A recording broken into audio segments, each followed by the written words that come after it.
दाइ नमस्कार, हाम्रो रेकर्डिङ सुरु अब।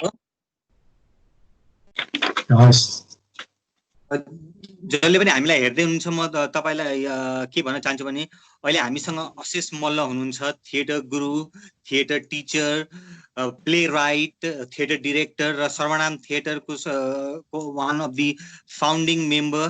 अशेष दाइ, यो मेरो एउटा टक सो म अहिले अल ओभर इन्डिया, एसिया भनौँ पर्टिकुलरली एउटा नट सम्राट भनेर एउटा प्रोग्राम गर्दैछु र एसियाको डिफ्रेन्ट थिएटर पर्सनालिटीहरूसँग अलिकति 1 घण्टा उहाँहरूको जर्नीलाई बुझ्ने प्रयास गर्दैछु। हजुरको टाइम दिएकोमा धेरै धेरै धन्यवाद दाइ। धन्यवाद। अशेष दाइ, म यस्तै सुरु गर्न चाहन्छु हैन। अब यति एचिभमेन्ट गरिसकेपछि अलिकति पछाडि गएर कुरा गर्दाखेरि हजुरको रंगमञ्चको यात्रा चाहिँ कहाँबाट सुरु भयो? मेरो रंगमञ्चको यात्रा चाहिँ जब मैले मेरो चेतना जाग्यो, बाल्यकाल शिशुकालमा चेतना जागेदेखि नै मेरो रंगमञ्चको यात्रा सुरु भएको भन्नुपर्छ मैले। किनभने म धनकुटामा जन्मिएको हुँ। अलिकति ब्याकग्राउन्ड तपाईलाई म भन्न चाहन्छु, त्यो ब्याकग्राउन्ड भनेपछि अलिकति क्लियर होला। हजुर। पृथ्वीनारायण शाहले नेपालको एकीकरण गर्ने सन्दर्भमा अन्तिम युद्ध उसले भक्तपुरमा लड्यो। त्यो बेला भक्तपुरको राजा रणजित मल्ल अन्तिम राजा थियो।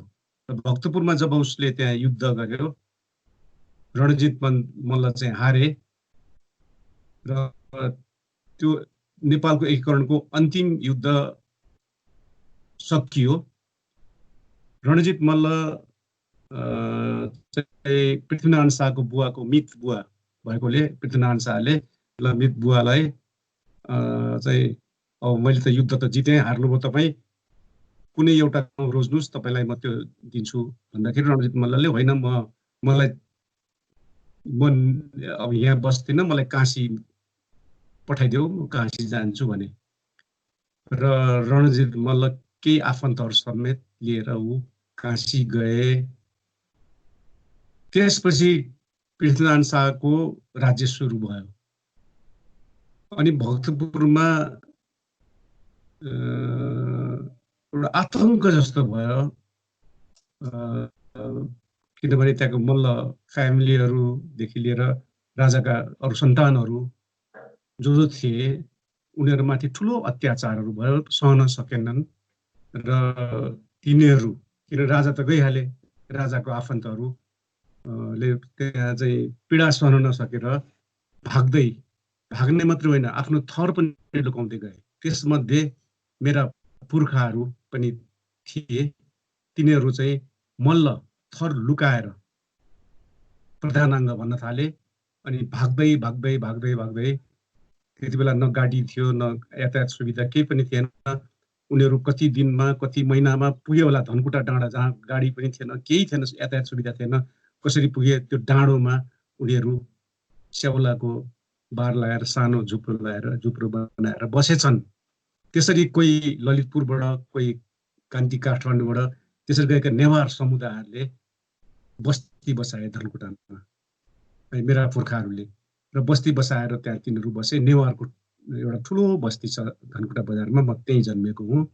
र म यो किन जोड्न खोजेको भने उनीहरू भक्तपुरबाट आफै मात्र गएनन्। भक्तपुर भनेको राजधानी हो, आर्ट र कल्चरको राजधानी हो। र हाम्रा पुर्खाहरूले आफू मात्र गएनछन् त्यहाँ, आफूसँगै भक्तपुरको संस्कृति, भक्तपुरको रङ्गमञ्च, भक्तपुरको कला, आर्ट, कल्चर अनि लिटरेचर, आर्किटेक्ट सम्पूर्ण कुराहरू लिएर धनकुटा पुगेछन्। के खाए, के लाए, के थियो र उनीहरूसँग केही पनि नहुँदै पनि त्यो कल्चर बचाइराख्यो।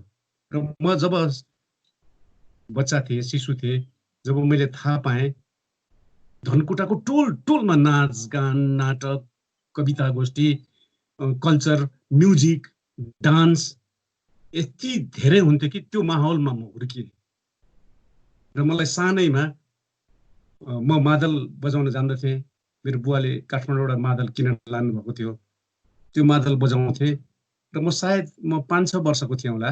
अनि मलाई त्यहाँ स्टेजमा उभ्याएर मादल बजाउन लगाएको मलाई याद छ। टुँडिखेलमा त्यो विशाल के अरे जनसमुदायको अगाडि त्यो जुन त्यो स्टेज बनाउँथ्यो, हामी कल्पना पनि गर्न सक्दैनौँ। त्यो स्टेज विशाल स्टेज, कस्तो स्टेज भने मलाई अझै सम्झना छ। बाँसको ठुल्ठुलो बाँसको बनाइन्थ्यो स्टेज त्यहाँ टुँडिखेलमा। अनि त्यो बाँस अनि पर्दाहरू हाम्रा बाजेहरू व्यापारको सिलसिलामा कलकत्ता जान्थे, त्यहाँ पारसी थिएटरहरू हेर्थे उनीहरूले। त्यसैको नक्कल गरेर त्यहाँबाट पर्दा लिएर आउँथे, भारी बोकेर। फेरि भरियाबाट 2-3 दिन लाग्थ्यो होइन, धरानबाट ठुल्ठुलो पर्दामा उनीहरूले। अनि दृश्य बनाऊ, जस्तै दरबारको दृश्य चाहियो भने क्यानभास जस्तो बनाएर ठुल्ठुलो पर्दामा दरबारको दृश्य बनाउँथ्यो, कोठाको दृश्य, जङ्गलको दृश्य बनाउँथ्यो। र बाँसमा त्यो बेरेर एउटा यस्तो टेक्नोलोजी थियो कि त्यो बाँसले तानेर त्यो अब दरबारको दृश्य चाहियो भने तान्यो, झर्र माथि जान्थ्यो त्यो बाँस, अनि कोठाको दृश्य आउँथ्यो। दरबारको दृश्य चाहियो भने फेरि त्यो तान्यो, सरर दरबार सरर गरेर लेयर लेयर पर्दाको लेयरले ठुल्ठुलो त्यत्रो क्यानभास जत्रो है। त्यसरी त्यो उनीहरूले स्टेज बनाउँथे। माइक पनि थिएन त्यो बेला। त्यो चौरमा टुँडिखेल, हाम्रो घर अगाडि टुँडिखेल थियो। 3-4 महिनादेखि हाम्रा बाजेहरूले, काकाहरूले त्यसरी चाहिँ ठुल्ठुलो स्टेज बनाउँथे अनि नाटक गर्थे। त्यो स्टेजमा मलाई पनि उभ्याएर उनीहरूले मादल बजाएको मलाई याद छ। त्यसैले रङ्गमञ्चको यात्रा अब कहाँबाट सुरु भयो? मेरो चेतना जागेदेखि सुरु भयो। दाइले आफ्नो फर्स्ट नाटक चाहिँ कुन लेख्नुभयो? यो हेर्नुहोस्, बडो रमाइलो कुरा गर्नुभयो। मैले भन्दाखेरि विशारद बाबु, म एउटा के तपाईँलाई रमाइलो कुरा भनौँ। म अहिले मेरो आफ्नो बायोग्राफी लेख्दैछु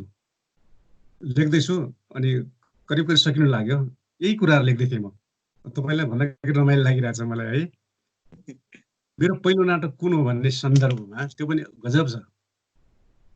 अनि धनकुटामा म तपाईँले एउटा सानो कुरा जोड्नुपर्छ कि मलाई अब यो भन्दाखेरि रमाइलो लाग्ला।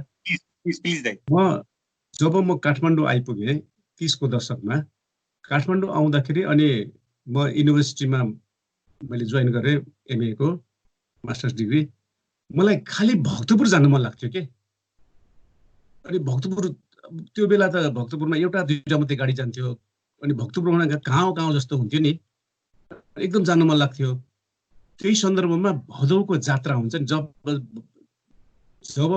जब जात्रा सुरु हुन्छ, भदौरे जात्रा भक्तपुरमा, त्यो विश्वमा सायदै हुन्छ होला त्यस्तो हो नि। महिनौँ दिनसम्म नाच गान नाटक प्रहसन के हुन्छ, सडकमा अनेक हुन्छ नि त्यहाँ।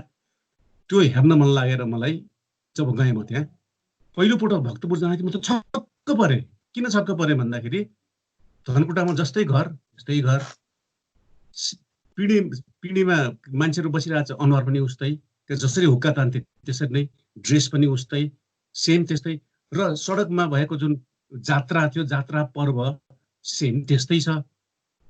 नगराहरू, ढोलकहरू बजाएर, झ्यालीहरू बजाएर, बाँसुरी बजाएर त्यो म्युजिक डान्सहरू त्यहाँ विशाल मैले देखेँ त्यो भक्तपुरमा। मैले बाल्यकालमा धनकुटा जे देखेँ त्यही छ। छक्क परेँ म। त्यसैले भनेको मैले मेरो बाजेहरूले लिएर गएर बचाएर आएको छन् त्यहाँ होइन।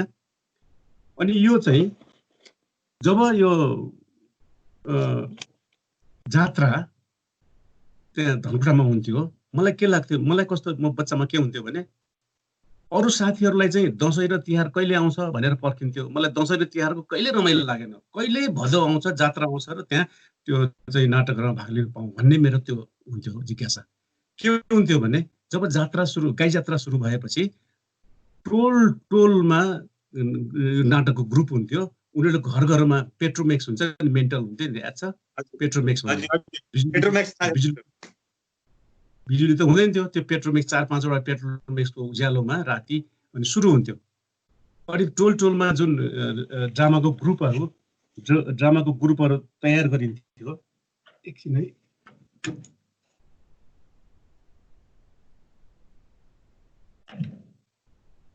ड्रामाको ग्रुपहरू तयार गरिन्थे।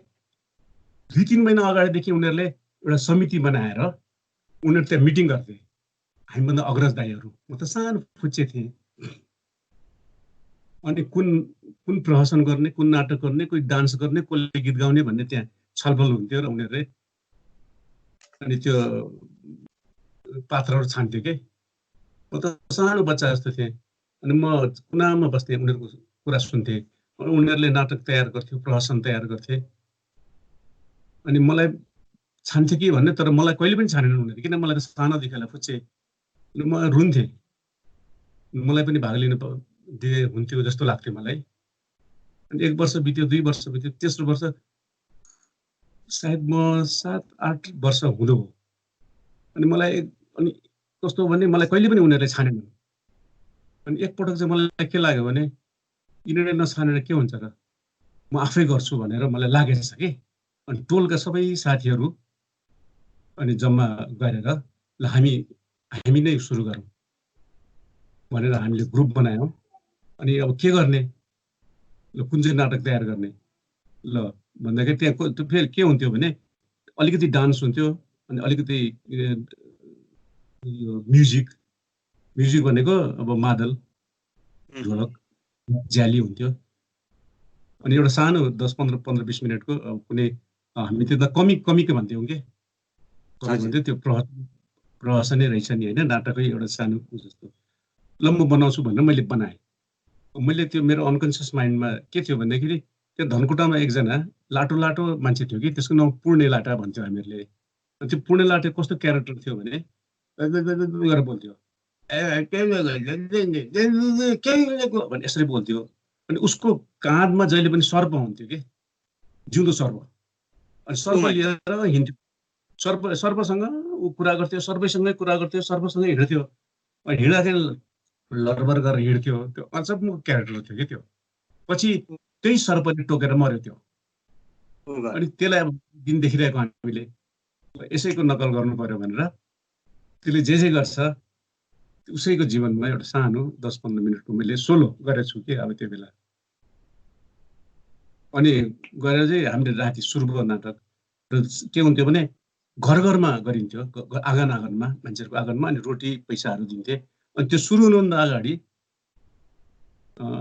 नासदेव भनेको नासल देउता होइन, नासल देउतामा चाहिँ पूजा आजा गरेर मात्रै सुरु हुन्थ्यो। त्यसको अर्थ मलाई थाहा थिएन। आखिर त्यो नाट्यश्वरी रहेछ। हामीले पनि गयौँ, गएर अझै मलाई याद छ। अनि पहिलो दिन पूजा गऱ्यौँ।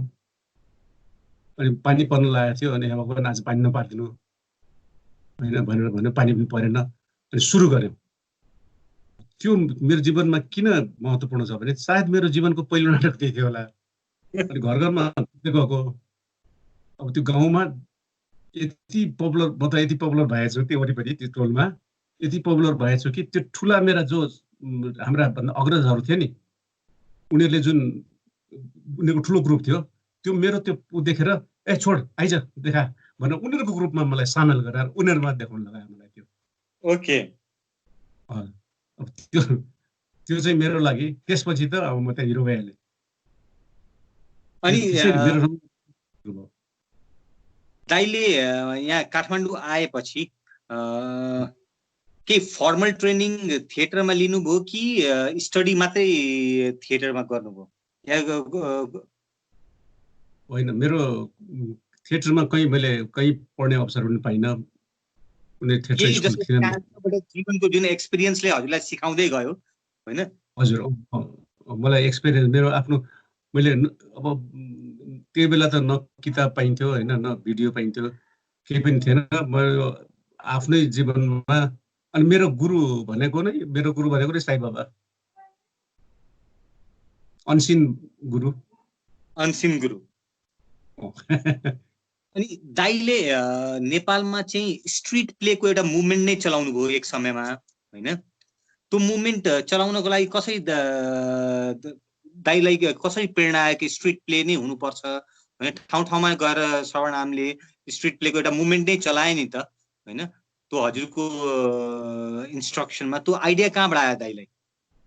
त्यो हेर्नुहोस्, त्यो एकदम राम्रो प्रश्न गर्नुभयो।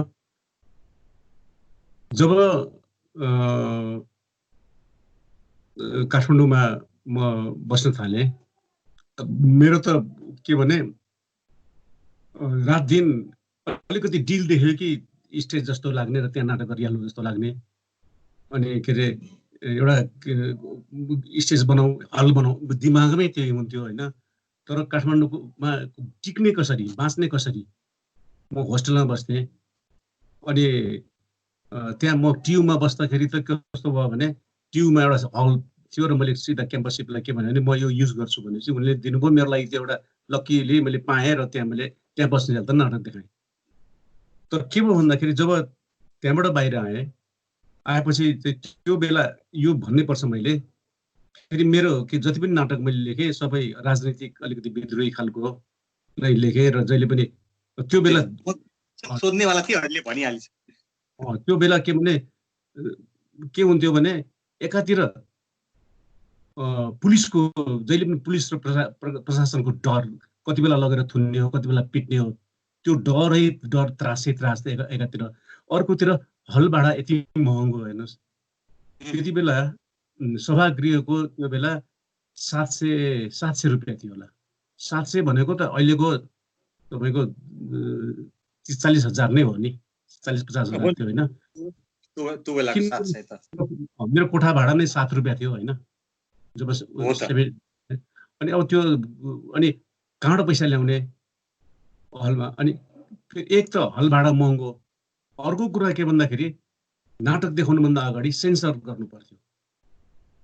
जस्तो सेन्सर गरेर सिडिओ कहाँ लाग्नु पर्थ्यो, अनि त्यहाँ सेन्सर गर्थ्यो।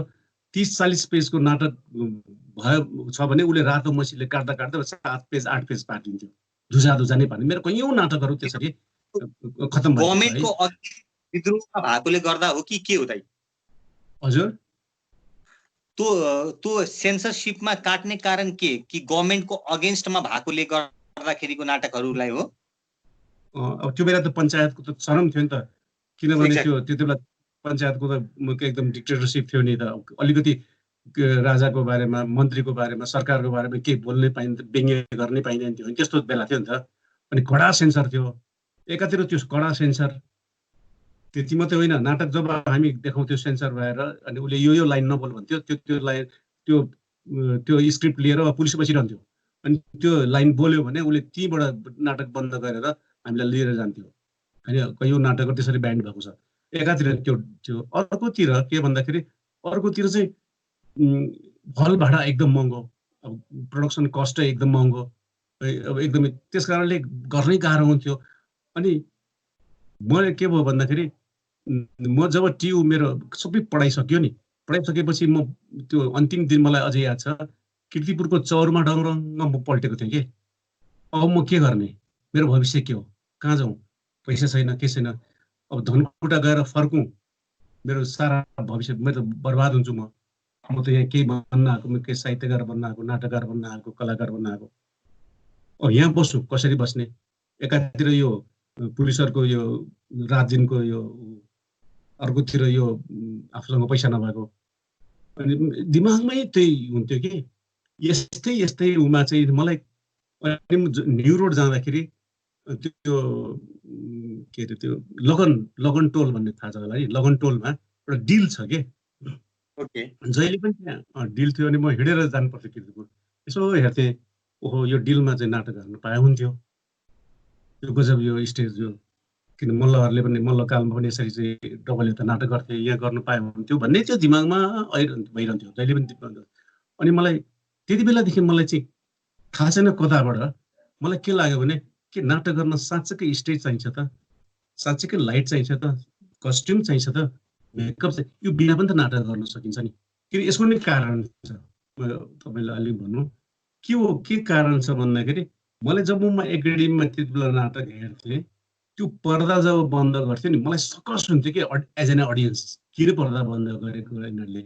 एउटा सिन सकिसकेपछि अनि पर्दा बन्द गर्थ्यो, अर्को सिन सुरु घार्न र घुर्न भित्रको आवाज आउँथ्यो, त्यहाँ सिन चेन्ज गर्ने 10-15 मिनटसम्म त्यहाँ चाहिँ पर्दा लगाइरहने। मलाई जहिले पनि ऊ त्यो अनि मैले काठमाडौँमा आएदेखि मैले पर्दा कहिले पनि युज गरिनँ है। अर्को के भने अनि पर्दा नै युज गरेन। सायद पर्दा युज नगर्ने मैं हो क्या थाहा छैन। अब नेपालमा खालि पर्दा लगाइन्थ्यो नि त, 10 मिनटमा 15 मिनटमा पर्दा लगाइन्थ्यो नि, त्यो सिस्टम थियो है। पर्दा लगाएर सेटिङ चेन्ज पर्दा खोल्थे। एकाडेमीको नाटक नाचघरमा त्यही त हुन्थ्यो नि। अनि अडियन्सलाई चाहिँ सकस हुन्थ्यो नि त, 10 मिनट 15 मिनट 20 मिनट कसरी पर्खिरहने पसिना आएर। अनि पर्दा दोस्रो कुरा माइक, जहिले पनि ट्याँ टु टी गरन्थ्यो, आवाजै त्यो के अरे एकदमै गर्ने। अनि माइक पनि प्रयोग, अनि मैले कहिले पनि इभेन मैले एकाडेमीमा नाटक गर्दा पनि मैले प्रयोग गरिनँ, अहिले पनि गर्दिनँ कहिले पनि, ठुल्ठुलो हल्ला पनि नगर्ने, बरु चिच्याउने भनेर। त्यो कहाँबाट आयो थाहा छैन। यहीमा अनि मलाई के लाग्यो भने जहाँ पनि त नाटक गर्न सकिन्छ, नाटक गर्न हलै चाहिन्छ र। किनभने नाटक भनेको के हो? नाटक भने त इमोसनको एक्सप्रेसन न हो है, मुभमेन्टहरू गर्न सकिन्छ भन्ने त्यो दिमागमा आयो। अनि यसपछि अनि केही बेला मैले चाहिँ हामी बसन्त खोजिरहेको छु भनेर एउटा नाटक लेखेँ। त्यसैलाई सडक नाटकको रूपमा मञ्चन गरियो। त्यहीबाट सुरु भयो होला नाटक, सडक नाटक। यसको पृष्ठभूमि हो। बिस्तारै बिस्तारै दाइ अहिलेको सिनेरियोमा जसरी नाटकहरूले लेख्दै गयो, अनि necessity is a mother of invention भनेपछि हलको भाडा त्यति हुनु होइन, 700 जतिको हलको भाडा हुनु होइन, सबै कस्ट हुनु र आफ्नो सर्भाइभलको स्ट्रगलले गर्दाखेरि पनि हजुरको दिमाग के लाग्यो भने कुनै ठाउँमा पनि हामी स्टेज र कहीँ पनि अडियन्स क्रिएट गर्न सक्छौँ, त्यो फिल भएको हो दाइलाई?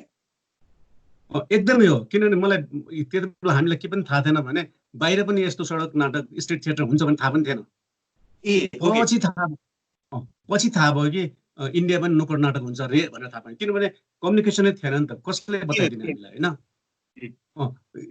एउटा इन्ट्रेस्टिङ कुरा भन्छु, जब हामीले पहिलो सडक नाटक कीर्तिपुरमा देखायौँ अनि हामीले के भने यस्तो नाटकलाई के भन्ने, नाम दिनु पर्यो नि त। के भन्ने भन्दाखेरि अचानक मलाई के भने ल यसलाई सडक नाटक भनौँ भन्दा भन्दै सडक नाटक भएको हो है। फेरि नामाकरण त्यसरी भएको। अनि बाहिर चाहिँ हुँदो रहेछ भन्ने पछि मात्रै थाहा भयो। इन्डियातिर नुक्कड भन्दो रहेछ।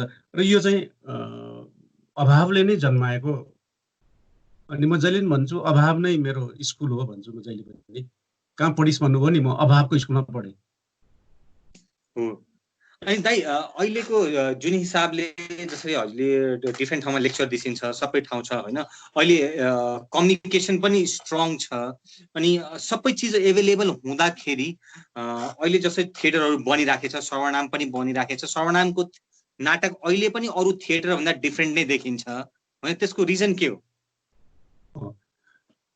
त्यसै डिफ्रेन्ट देखिनु भन्दा पनि सर्वनामको आफ्नो एउटा बेन्चमार्क छ नि त नाटकमा होइन। अनि र मैले जति पनि जहिले पनि सर्वनाममा आएर थिएटर हेर्दाखेरि सर्वनामको अडियन्स पनि डिफ्रेन्ट नै छन् के होइन। त्यो अडियन्स बनाउन कति गाह्रो बन्नु र सर्वनामको पृष्ठभूमि अलिकति भन्नु न। र अर्को कुरा दाइ, तपाईँले सर्वनाम नै नाम कसरी चुज गर्नुभयो? अरू नाम नसोचेर सर्वनाम नै थिएटरको ग्रुपको नाम हुनुपर्छ भन्ने कहाँबाट आयो? हस्, एकदमै बडो रमाइलो कुरा गर्नुभयो। पहिला म यो सर्वनामको कुरा गरौँ अनि त्यो अर्को है। सर्वनाम के भने युनिभर्सिटीमा म बस्दाखेरि मेरो पहिलो नाटक त्यो तुवालोले ढाकेको बस्ती हो, एकाडेमीमा मञ्चन गरेको 32 सालमा होइन। त्यसपछि युनिभर्सिटीमा बसेपछि युनिभर्सिटीको त्यो एउटा त्यहाँ अडिटोरियम हल छ माथि कीर्तिपुरमा, त्यो मेरो लागि वरदान भयो कि, ईश्वरले वरदान दिएको जस्तो भयो। मैले देखेँ एउटा अमेरिकन गभर्मेन्टले, अमेरिकन एम्बेसीले चाहिँ युनिभर्सिटीलाई बनाइदिएको त्यहाँ हल छ। त्यो बेला चिटिक्कको सानो नाटक देखाउने हल छ कि। अनि मैले गएर क्याम्पससिपलाई के भने यो चाहिँ हामी चाहिँ म चाहिँ नाटक गर्न इन्ट्रेस्टेड सर देखाउँछु भन्दाखेरि उहाँले फाइनेन्सियल पनि मलाई सहयोग गर्नु, मलाई खाजा खर्च दिन्छु पनि भन्नुभयो। अनि हामीले एउटा सानो नाटक देखायौँ। विमल कोइराला पछि सचिव पनि हुनुभयो कवि, ऊ र म मिलेर चाहिँ एउटा सानो नाटक बनायो। त्यो नाटक भन्दा पनि अलिकति प्रोफेसन टाइपको थियो, अलिक व्यङ्ग्य टाइपको। त्यसको सिम्पल स्टोरी पनि सिम्पल थियो। सिम्पल के थियो भन्दाखेरि त्यो बेला चाहिँ नेपालमा के अरे दाउराको अभाव थियो कि। यो दाउरा पाइने थियो, दाउराले भात पकाउनु पर्ने थियो, ग्यास भन्ने थिएन। सर्टेज हुन्थ्यो कि अनि त्यो दाउरा पानलाई पनि लिन पनि घुस दिनु पर्थ्यो, क्यु लाग्नु पर्थ्यो कि त्यस्तो त्यो कुपन लिनलाई। अनि अनि एउटा सानो त्यसैको उमा चाहिँ यस्तो देश जहाँ घुस दाउराको लागि घुस दिनुपर्छ यहाँ भनेर माथि ईश्वरसँग यमराजसँग चाहिँ संवाद गरेको यस्तै किसिमको नाटक थियो, लेख्यौँ हामीहरूले। अनि त्यो अडिटोरियममा देखायौँ, हेर्नुहोस् यो कति सालको कुरो भने यो 33 सालतिरको कुरा होला। त्यहाँ देखाएपछि देखाउँदै थियौँ त्यो बिचमा, अनि विद्यार्थीहरू थियो, अडियन्सहरू ताली पड्काउँदै थिए। अचानक पर्दा बन्द भयो कि बिचमै सरर बन्द भयो। हामी छक्क पर्यौँ, अडियन्सले ठान्यो नाटक सक्यो भनेर, तर हामी चाहिँ छक्क पर्यो, बिचमै बन्द भयो। बन्द भएपछि विमल र मलाई चाहिँ भक्कु मार पिट्यो, भित्र अँध्यारोमा कसले पिट्यो। यस्तो पिट्यो कि हामीलाई चाहिँ लातका लात हानेर हाम्रो रगत आयो। के भयो थाहै भएन हामीलाई। भरे त त्यो सिभिल ड्रेसको पुलिसहरू त्यो बेलाको चाहिँ दरबारका मान्छेहरू रहेछन् है, विद्यार्थीहरू पनि थियो नि त मण्डलीहरू आएर। अनि तिमीहरू चाहिँ यसरी यत्रो गभर्मेन्टलाई चाहिँ तिमीहरूले चाहिँ च्यालेन्ज गर्ने चोरहरू भन्दै लातका लात हिर्का हामीलाई। त्यतिकै त्यो उभो पछि क्याम्पससिप ल्याएर हामीलाई छुट्याएर लग्यो, हस्पिटल लग्यो। मतलब त्यो घटना छ के। अनि त्यो पछि झन् मलाई विद्रोह आयो है। अनि भएन भनेर अनि अर्को नाटक मैले लेखेँ, मुर्दाबादमा उठेका हातहरू भनेर अर्को नाटक। अनि त्यो नाटक हामी फेरि त्यही अडिटोरियममा, किन साहस आयो भने त्यति बेला त विद्यार्थीहरू साथमा थिए नि त। पछि अहिले विद्यार्थीले के भन्यो भने हामीलाई के तैँले पर्दा अलिकति चियाएर हामीले हेरेको त हामी आउँथ्यौँ नि, किन चाहिँ नभनेको भने त्यो विद्यार्थीहरूले। त्यो बेला चाहिँ नेपाल काङ्ग्रेसका कम्युनिस्टको विद्यार्थीहरू सङ्गठन त थिए नि, उनीहरू त हाम्रो साथमा थिए। त्यसपछि मुर्दाबाद उठेका हातहरू मैले लेखेँ। अनि त्यो लेखिसकेपछि अनि त्यही मञ्चन गर्न, अनि त्यो मञ्चन गर्दाखेरि मैले क्याम्पससिपसँग मैले भने, अनि यस्तो यस्तो गर्छु भन्दाखेरि क्याम्पससिपले त हुन्छ भन्नुभयो। अनि अलिकति खाजा खर्चन दिनुभयो। उहाँले स्क्रिप्ट त पढ्नु भएन, गर भन्नुभयो त्यतिकै।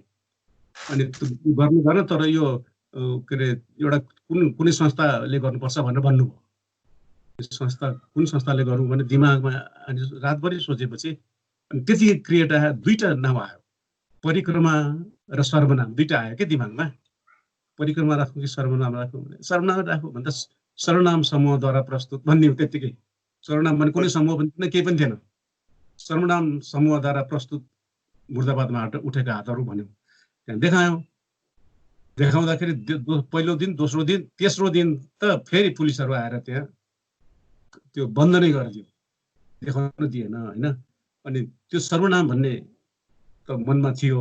अनि त्यो किन भन्दा सर्वनाम भनेपछि मलाई के भने एक त सर्वनाम होइन, नामको सट्टामा आउने होइन। नाम भन्दाखेरि इन्डिभिजुअल एउटा भयो, सर्वनाम भन्दा हि सी सबै होइन एउटा। अर्को चाहिँ अब मिठास पनि होस्, कर्णप्रिय पनि होस् भनेर त्यसरी सर्वनामको नाम रह्यो। अब अर्को तपाईँको क्वेसन जुन भन्नुभयो नि त्यो डिफ्रेन्ट स्टाइल, त्यो चाहिँ के भने तपाईँले ट्याक्क मलाई खुसी विशाल, मलाई सबभन्दा खुसी के लाग्यो भने तपाईँले त्यो अर्कोपन चाहिँ तपाईँले फर्स्ट टाइम तपाईँले यो भनिदिनु भयो कि, नत्र मान्छेहरू भन्दैन यो कुरा है। यो के हो भन्दाखेरि मैले अघि भने नि अभावमा जन्म्यो भनेर, शून्यतामा। किनभने मसँग शून्यता र अभाव बाहेक त केही पनि थिएन नि, केही पनि थिएन नि। इच्छा र आकाङ्क्षा र चाहिँ एउटा चाहिँ हबी गर्न मन लाग्ने हुटुटी बाहेक त केही पनि थिएन नि त होइन, केही पनि थिएन नि। त्यस कारणले यो जुन जिरोबाट, शून्यताबाट आएको चाहिँ चिज, त्यसलाई कसरी प्रयोग गर्ने भन्ने सन्दर्भमा मेरो दिमागमा के आयो भने जहिले पनि के आउँथ्यो भने जीवन बाँच्नु नै गाह्रो थियो। कोठा भाडा तिर्यो, भात खानु पैसा तिर्यो, होटलमा यहाँ नभएपछि जीवनै लो कस्टबाट बाँचिरहेछ। लो कस्ट थोरै पैसाले पनि रङ्गमञ्च पनि लो कस्टबाट किन हुँदैन? लो कस्ट थिएटर, मितव्ययी रङ्गमञ्च भनेर एउटा नामाकरण दिएँ मैले, मितव्ययी रङ्गमञ्च। अब के हो त मितव्ययी? अब कहाँबाट सुरु हुन्छ भन्दाखेरि मितव्ययी भन्दाखेरि इकोनोमी, फाइनेन्सियल दृष्टिमा मात्रै इकोनोमी होइन, रिहर्सल पनि। एकछिन मानिलिउँ, मैले नाटक गर्दा रिहर्सल गर्दाखेरि एउटा कलाकार आउँछ थानकोटबाट, अर्को आउँछ गोदावरीबाट, अर्को आउँछ हात्तीघोडाबाट। तिनीहरू किन आउने नि? मैले पैसा दिएन आउँछ उनीहरू होइन। उनीहरूले चाहिँ त्यहाँबाट आउने, मैले पैसा दिन नसक्ने, अनि मैले दिनभरि 8 घण्टा बस भनेर बस्छ र उनीहरूले त्यो त मैले उनीहरूको टाइममा मैले रिहर्सल गर्नुपर्ने। कोही 1 बजे आइपुग्छ, कोही 8 बजे आइपुग्छ, कोही 7 बजे आइपुग्छ। मलाई नाटक गर्नु छ, उनीहरूको नाटक चोरेर, उनीहरूको समय चोरेर। अनि के लाग्यो भने जबसम्म मैले यसलाई म्यानेज गर्न सक्दिनँ, म त नाटक गर्न सक्दिनँ। मसँग त कुनै प्रोडक्सनको कस्ट त छैन मसँग भन्दाखेरि समयको मितव्ययिता,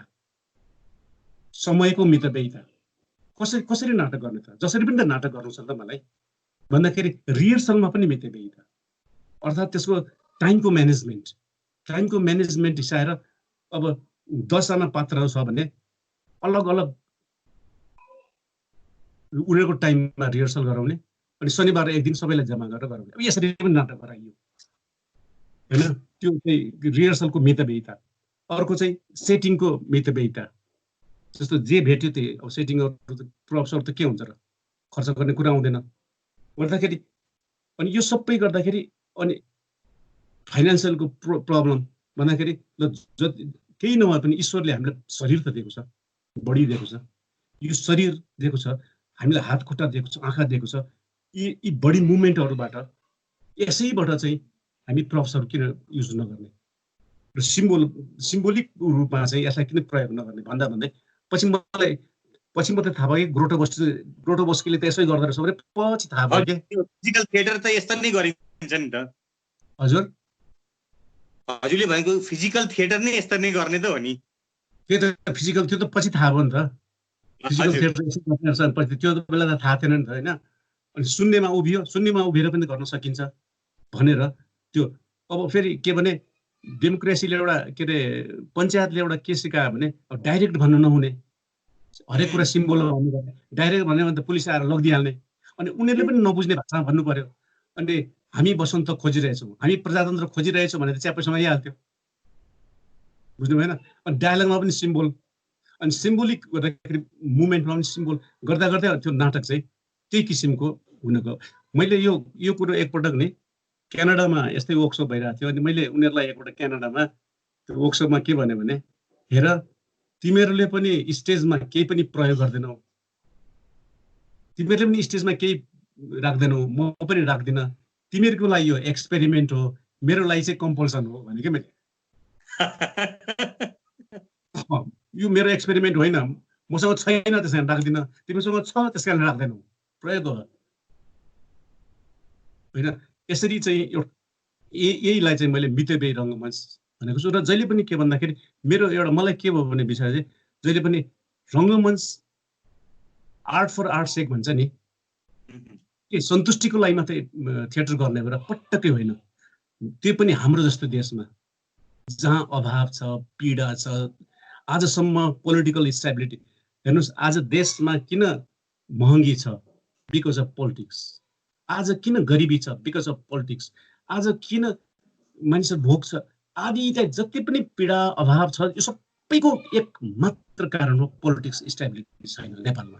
त्यस कारण हामी कलाकार रङ्गकर्मीहरूको दायित्व के भन्दाखेरि त्यसलाई यो राजनीतिक स्थिरता कसरी हुन सक्छ, त्यसपछि यिनी गरौँ न कामहरू होइन भन्ने कुरा चाहिँ यसको झल्को चाहिँ जहिले पनि हाम्रो नाटकमा आउने गर्दछ। यसैले होला डिफ्रेन्ट,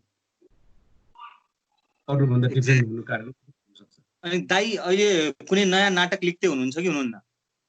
हजुर, त्यो अर्को कुरुक्षेत्र लास्ट मेरो नाटक हो, हेर्नुभयो होला तपाईँले होइन? त्यो नाटक त्यो लास्ट हो। त्यसपछि अर्को नाटकको चाहिँ एउटा खाका मात्रै तयार गरिरहेको छु। अनि म अहिले जसै अहिले भन्छ नि अहिलेको पोलिटिकल सिनेरियोलाई लिएर दाइले केही सोच्दै हुनुहुन्छ नाटक गर्नको लागि? किनभने अहिले त झन् हाम्रो के भन्छ यति कन्फ्लिक्ट स्थितिमा छ हाम्रो अहिलेको पोलिटिक्स, त्यसलाई केही सोचेर गर्दै हुनुहुन्छ दाइले? होइन, यसलाई म तपाईँको यो यसको जवाफ के हुन्छ भन्दाखेरि मैले आजको जे स्थिति छ नि, दुर्भाग्यवश 30 वर्षको अवस्था पनि यस्तै थियो। के सोच्नु 30 वर्ष अगाडि? यो स्टेटमेन्टले के भन्न सकिन्छ भने पोलिटिकल पार्टी चेन्ज हुँदै गए तर देशको विकास हुन सकेन। 30 वर्ष अगाडि जे थियो त्यो आज पनि त्यही छ। हो, एकदम हो। फरक चाहिँ के छ भन्दाखेरि त्यो बेला र अहिलेको फरक भनेको चाहिँ त्यो बेला चाहिँ के भन्दा यो जुन वाक स्वतन्त्रता भन्छ नि, त्यो फ्रिडम थिएन हिजो, आज फ्रिडम छ। त्यो ठुलो एचिभमेन्ट हो त्यो चाहिँ। तर त्यतिले मात्र नपुग्ने रहेछ नि त। त्यतिले मात्र नपुग्छ। मूल कुरा त राजनैतिक स्थिरताको कुरा गर्ने नि, पोलिटिकल स्टेबिलिटी। किनभने अब जस्तै इभेन इन्डियामा, इभेन अरू डेमोक्रेटिक मुलुकहरूमा के हुन्छ, पोलिटिकल स्टेब्लिस भइसक्यो अनि उनीहरूले पोलिटिक्सको बारेमा सोच्नु पर्दैन। त्यहाँको कलाकारहरूले उनीहरूले अब आर्टलाई र एस्थेटिकलाई मात्रै तिनीहरूले चाहिँ सोचे पुग्छ।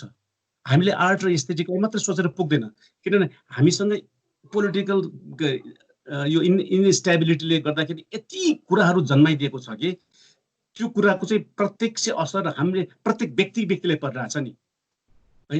त्यही असरले गर्दाखेरि हाम्रो नाटकलाई पनि असर परिरहेछ, हाम्रो डान्सलाई असर परिरहेछ, जीवनको हरेक पार्टमा त्यसको यति धेरै असर छ। त्यो असर हुँदाहुँदै म एउटा बिचमै तपाईँलाई भन्छु, मेरो एउटा जोन भन्ने अस्ट्रेलियन एउटा ड्रामेटिस्ट छ, उसले मलाई के भन्यो भने तेरो देशमा यति सुन्दर सुन्दर हिमाल छ, यति सुन्दर सुन्दर चाहिँ दृश्यहरू छ, यति नेचरले यति चिज दिएको छ, यस्तो हुँदाहुँदै पनि के त जहिले पनि तेरो नाटक चाहिँ राजनीति पोलिटिक्स के यस्तो पोलिटिक्स तैँले त्यो लेख्न हिमालको बारेमा भन्यो कि त्यसले। अनि मैले तँलाई के थाहा है, जुन देशमा अभाव र भोकको सगरमाथा छ त्यो हेरी मैले चाहिँ सगरमाथाको वर्णन गर्नु तँलाई, तैँले बुझ्दैनस् यो मेरो कुरा, मेरो देशमा बुझ्दैनस् भन्थेँ कि मैले। एक्ज्याक्टली के गर्नुहुन्छ त जस्तो। अनि आज कोरोना छ है, जस्तो भन्नु तपाईँ जानुभयो भने अहिले पनि एउटा जीवन जल खान नपाएर मान्छे मरिरहेछ, सिटामोल खान नपाएर मरिरहेछ। यस्तो देश त हिजो पनि थियो स्थिति, आज पनि त्यही छ फेरि। किनभने पोलिटिक्स चाहिँ के भन्दाखेरि पोलिटिक्स त तपाईँलाई यहाँ पुग्यो, तर जुन सामाजिक व्यवस्था छ नि त्यो माथि जानु सकेन। त्यो त प्यारलल हुनुपर्ने नि, पोलिटिक्सले प्यारलल हुनुपर्ने नि, त्यो प्यारलल भएन। त्यसले गर्दाखेरि हाम्रो जीवनकालमा जहिले पनि हाम्रो आर्टले चाहिँ त्यही कुरा मात्रै दिनुपर्ने। हामीले स्वतन्त्र भएर मैले एस्थेटिकको बारेमा मेरो आफ्नो कलात्मक प्रस्तुति गर्छु मात्रै भन्न पनि मलाई दिँदैन, मलाई त्यो देशको पीडाले छोइरहन्छ। त्यस कारणले अहिले मैले नाटक त के सोचिस् भन्दाखेरि म त वर्षौँदेखि यही सोचिरहेको छु, मेरो विषय नै यही हुन्छ। दाइसँग म एउटा कुरा के सोध्न चाहन्छु भने जस्तो नेपाल जस्तो सिनेरियोमा जति पनि थिएटर पर्सनालिटी छन् होइन, जति पनि जना छन्, जति पनि थिएटर ग्रुपहरू छन्, सबैजना सेल्फ मोटिभेट भएर मात्रै आफ्नो काम गर्दैछन्। गभर्मेन्टको सपोर्ट छैन, पहिले पनि थिएन होइन, र यसलाई अरू विकास गर्नको लागि गभर्मेन्टको सपोर्ट हुनुपर्ने, किन सपोर्ट गर्दै छैन त यति? र अरू ठाउँभन्दा धेरै विकास हुँदैछ नेपालमा थिएटर होइन, गभर्मेन्टले किन इनिसिएटिभ नलिएको होला त यसको लागि? एकदम तपाईँ गभर्मेन्टले कहाँ लिन्छ? आफ्नो देशको भाग त विदेशीले चाहिँ चोरेर लाँदा त गभर्मेन्टलाई मतलब छैन, त्यसले रङ्गमञ्च हेर्छ। जीवन जल खान नपाएर एउटा भोकमा मान्छे मरिरहेछ, त्यसले रङ्गमञ्चलाई त्यो त यो प्रश्न नै गलत छ। त्यस कारणले म चाहिँ के भन्छु भने म मेरो साथीहरूलाई भन्छु, गभर्मेन्टले गरेन भनेर नभए गभर्मेन्टले गर्छ र नाटक गर्छु भनेर बस्यो भने हाम्रो जिन्दगी सकिन्छ। एक्ज्याक्टली। त्यस कारणले आशा नगर, किन हाम्रो जस्तो गरिब देश, हाम्रो जस्तो एउटा चाहिँ के अरे करप्सनमा डुबेको देशले चाहिँ ती रङ्गमञ्चलाई गरिदिला भनेर सोच्नु बेकार छ।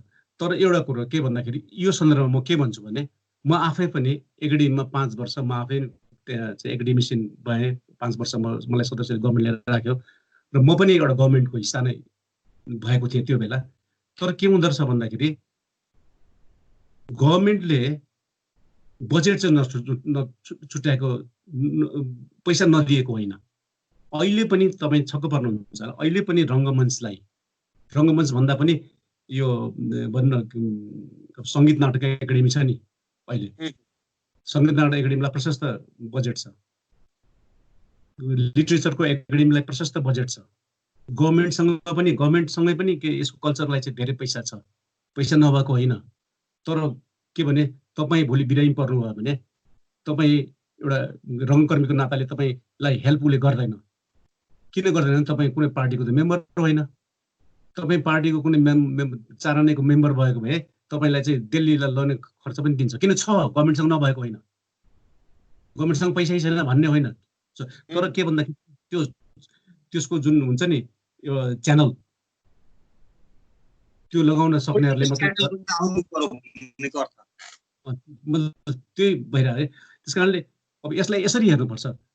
अब गभर्मेन्ट एकपल्ट बिपी कोइरालाले एकपल्ट पञ्चायतकै टाइममा एउटा साहित्यिक गोष्ठीमा भन्नुभएको थियो कि गभर्मेन्टले गरेन नभन, तिमीहरूले गभर्मेन्टले भनेको अनुसार गर्न थाल्यो भने त उसैको तिमीले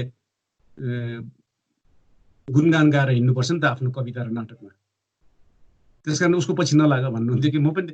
त्यस कारणले गभर्मेन्टले गरेन होइन कि हामीले जति सक्ने अब त्यो गर्ने हो है। यो गुनासो गरेर बेकार छ, कति गुनासो गर्ने। अनि दाइले लेखिराखेको अहिलेको आफ्नो बायोग्राफी चाहिँ कहिलेसम्म मार्केटमा हामीले पढ्न पाउँछौँ?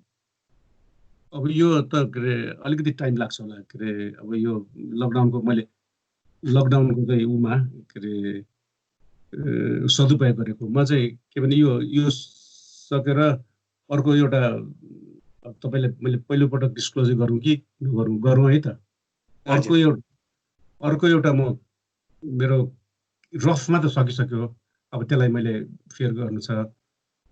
अर्को एउटा किताब त्यो चाहिँ एक्टिङ मेडिटेसन, यो ध्यान अभिनय चाहिँ एउटा एक्टिङ इटसेल्फ अफ मेडिटेसन, ध्यान उयो पनि ध्यान हो भन्ने एउटा अर्को किताब चाहिँ लगभग त्यो पनि तयार गर्छु। दुईवटा सँगसँगै जस्तो गइरहेछ। गर्दाखेरि अलिकति यो अब 1-2 वर्ष लाग्छ होला। लेखिसकेर लेख्नु मात्रै होइन, फेरि छाप्नु पर्यो, यस्तो स्थिति छ। ओके, 2 वर्षभित्र पाउनुहुन्छ होला। ओके। अनि दाइ यति हजुरको जर्नी, यति लङ जर्नी ट्राभल गरेर आउनु पर्यो, पछाडि गएर सोच्दाखेरि, कहिले एक्लै बसेर सोच्दाखेरि सबभन्दा मेमोरेबल मुमेन्ट तपाईँको चाइल्डहुड या कलेज एजको सबभन्दा मेमोरेबल चिज के सम्झिनुहुन्छ कहिलेकाहीँ एक्लै बस्दा? म के सोच्छु भन्दाखेरि नि, धनकुटामा यो कति सालको कुरा भन्दाखेरि विक्रम सम्वतको कुरा गर्छु है म। 30 साल 31 सालको कुरा होला। त्यहाँ म विराटनगर, त्यो बेला नेपालमा बिए पढ्न चाहिँ, यो ब्याचलर पढ्न चाहिँ विराटनगर आउनु पर्थ्यो कि काठमाडौँ आउनु पर्थ्यो। अनि म चाहिँ विराटनगर आएँ। अनि धनकुटा र विराटनगर त नजिक, यद्यपि धनकुटामा त गाडी त थिएन, हिँडेर आउनु पर्थ्यो। आउने जाने क्रममा चाहिँ अनि हामीले धनकुटामा एउटा संस्था खोल्यौँ, नाट्य संस्था, नवकलाकार सांस्कृतिक समुदाय भन्ने खोल्यौँ। अनि त्यो बेला त्यो धनकुटा बिजुली बत्ती पनि थिएन, गाडी पनि थिएन। अनि स्कुलको सानो हल थियो कि करिब 100 जना जति अट्ने हल थियो, स्टेज पनि थियो। त्यो वास्तवमा क्लासै हो त्यो, तर हल जस्तो बनाएको थियो। अनि त्यहाँ हामीले निरन्तर नाटक गऱ्यौँ। कहिले बालकृष्ण समूहको, कहिले विजय मल्लको नाटक, कहिले मनबहादुर मुखियाको नाटक गऱ्यौँ। र त्यसको चाहिँ डिरेक्सन चाहिँ हाम्रो उपेन्द्र दुखीले गर्नुहुन्थ्यो। उपेन्द्र दुखी अहिले बित्नुभयो, स्टाइल एकदम हुनुहुन्थ्यो उहाँले डिरेक्सन गर्नुहुन्थ्यो, हामी खेल्थ्यौँ। अनि त्यो बेलासम्म मैले कथा कविता लेख्थेँ। मेरो एउटा पत्रिका, साहित्यिक पत्रिका निकाल्थेँ म, लालुपाते भन्ने। अनि म सर्ट स्टोरी पनि लेख्थेँ, मेरो छापिसकेको थियो कविताहरू। अनि साथीहरूले के भन्यो भने, कति अरूको नाटक गर्ने, तै लेख्न भनेकै साथीहरूले मलाई। अनि अब मैले के लेख्ने, मलाई आउँदैन, कसरी लेख्ने त्यो पनि थाहा छैन। किनभने त्यति बेलासम्म हामीले अर्को नाटक हेरेको थिएन कि मैले। अब कहाँ हेर्न पाउने, होइन, हेर्नै पाउने, पढ्न पनि पाउने कुरा होइन। अनि साथै साथीहरूले कर गरेकोले लौ न त लेखौँ भनेर मैले एउटा लेख्न सुरु गरेँ। के सुरु गरेँ के मलाई थाहा पनि छैन। अचम्म लाग्छ, म त्यो मुमेन्ट म सोच्दाखेरि म छक्क लाग्छ। म घरमा गएर लेख्थेँ, लेख्दै गर्थेँ, सर लेख्थेँ, 1 पेज 2 पेज हुन्थ्यो। अनि मेरो साथीहरू आएर त्यो 1 पेज लिएर जान्थ्यो। हेर्नुहोस् है, लिएर किन लेखेर जान्थ्यो भन्थे त्यति बेला टाइपराइटर थियो, फोटोकपी त थिएन, कम्प्युटर थिएन, टाइपराइटर हुन्छ नि, त्यो पनि मेरो एउटा साथी चाहिँ अफिसमा काम गर्थ्यो, खरदार थियो, त्यही उसले लिएर जान्थ्यो अनि उसले त्यो टाइप गर्थ्यो। मैले त्यसलाई मैले दोहोऱ्याएर पनि पढ्नु पनि पाउँदैन थिएँ, उसले लिएर जान्थ्यो। त्यो गर्दा गर्दै 10-12-15 दिनमा त्यो पुरा सक्यो, उसले टाइप पनि सकेको भोलिपल्टदेखि रिहर्सल पनि थाल्यो। हेर्नुहोस् त्यो नाटकमा के छ, त्यो कसरी त्यो गर्ने मैले सोच्दा पनि सोचिनँ। र त्यो नाटक अनि कुन नाम चाहिँ तुवालोले ढाकेको बस्ती राख्यो, त्यहाँ राख्यो है। अनि मलाई अहिले के लाग्छ भने कसरी लेखेँ मैले, त्यो इन्ट्रेस्टिङ किन छ भन्दाखेरि त्यो लेखिसकेपछि जब त्यहाँ पहिलोपटक धनकुटामा टिकट सो गरेको हामीले, 1 पैसा 2 पैसा र 3 पैसा कति 5 पैसा हुन्थ्यो होला होइन, टिकट सो भिड हुन्थ्यो। 7-8 दिनसम्म त्यो नाटक 7-8 दिनसम्म नाटक चल्यो। त्यहाँ गाउँबाट मान्छे हेर्न आयो। हामीलाई के लाग्यो भने हामी त भयङ्कर के अरे एकदम कुवाको भ्याएको त भन्छ नि, हामी त भयङ्कर फेमस भइसक्यौँ होला जस्तो भ्रम भयो क्या हामीलाई होइन। अनि त अब कहाँको डिमर लाइटै थिएन त, मेन प्याट्रनबाट गर्नुपर्ने नाटक होइन। अनि हामीले के ल काठमाडौँ जाउँ भन्यो, हामीले काठमाडौँ देखाउन।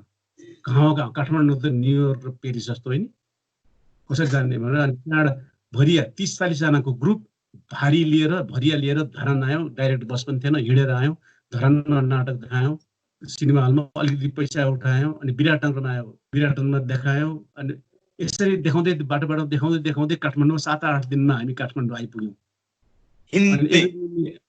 हजुर हामीहरू त्यही तुवालो ढाकेको बस्ती। अनि त काठमाडौँमा चाहिँ सत्यमोहन जोशी त्यहाँ एकाडेमीको सदस्य सचिव हुनुहुन्थ्यो।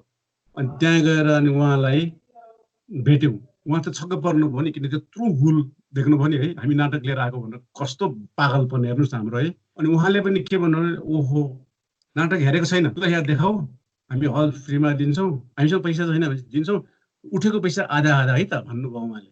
1 महिना चल्यो त्यो नाटक एकाडेमीमा, 1 महिना चल्यो। अनि हरिहर शर्मा, प्रचण्ड मल्लहरूले पनि सहयोग गर्नुभयो त्यो बेला। अनि त्यहाँ गऱ्यौँ। अनि 4-5 दिन यति, अब त्यो बेला त सिनेमा केही हुँदैन थियो, टेलिभिजन थिएन, रेडियो मात्रै थियो होइन। यति चल्यो त्यो नाटक, भिड त्यो गणेश थानसम्म त त्यो क्यु हुन्थ्यो कि त्यो टिकट। त्यो चलेपछि अनि बिचमा राजपरिवारै हेर्न आए नाटक नै सबै। अनि राता म त पपुलर भइहालेँ। अब मैले तपाईँको अहिलेको क्वेसनको एन्सर चाहिँ यहाँ कहाँ दिन्छु भने, अनि कहिलेकाहीँ म सोच्छु त्यो जब मैले तुवालो ढाकेको बस्ती नाटक लेखेँ, त्यति बेला नाटक लेख्न जान्दिनँ थिएँ मैले। अनि त्यो लेख्ने को हो त, त्यो त म त होइन। कसले लेख्यो त्यो नाटक, कोही थियो जसले मलाई लेखायो, किनभने त्यसलाई काठमाडौँ ल्याउनु थियो, सडक नाटक जन्माउनु थियो, सर्वनाम यहाँ के अरे सर्वनाम भवन बनाउनु थियो कसैलाई, कोही ईश्वर को थाहा छैन, परमात्मा। अनि उसले मेरो हात च्याप्पेछ, मैले लेखेको होइन त्यो नाटक।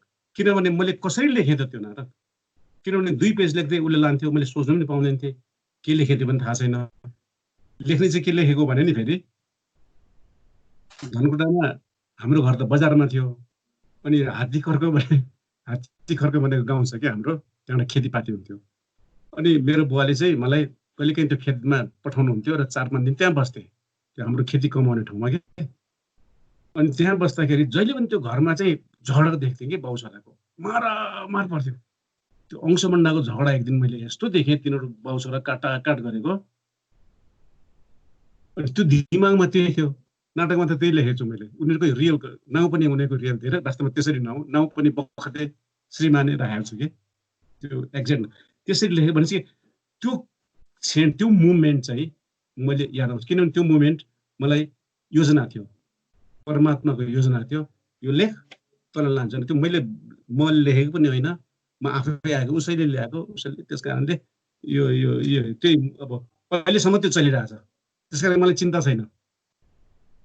मलाई चिन्ता किन छैन भने ईश्वरको खेला हो, जुन दिन मेरो कर्तव्य मेरो काम सकिन्छ उसले लिएर जान्छ मलाई।